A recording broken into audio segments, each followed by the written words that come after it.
Protesters clearly ignoring health warnings to take a dip in the Anacostia River. The river was supposed to be safe for swimming by 1983 as part of the Clean Water Act. But here we are 28 years later, and protesters say the river is far from safe. Stacey Cohan reports.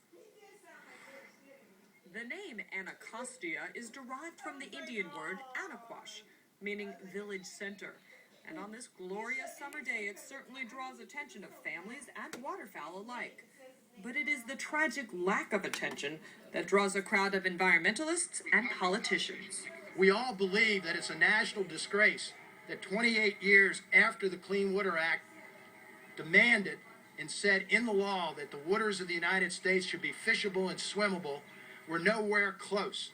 Every time it rains, the river becomes a collection bin for trash.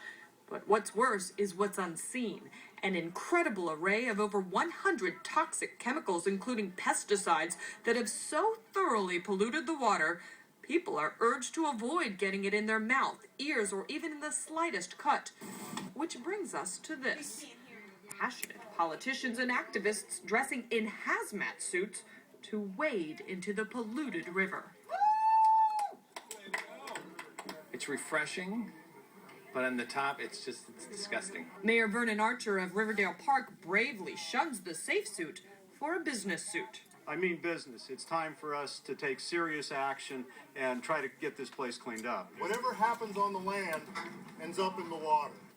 As a journalist, part of the job is diving into a story. But even the offer of this protective suit is not enough to get me to jump into that water. In fact, most of the participants admit they won't even let their pet in the Anacostia River. A river I wouldn't let my dog swim in, but yet somehow we have decided that this river is okay to flow through our nation's capital in this state. The daring dip is not without demands.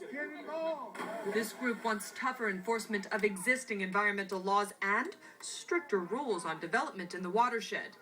That way, maybe these kids from Goddard Daycamp will tell their kids how dirty the Anacostia River used to be.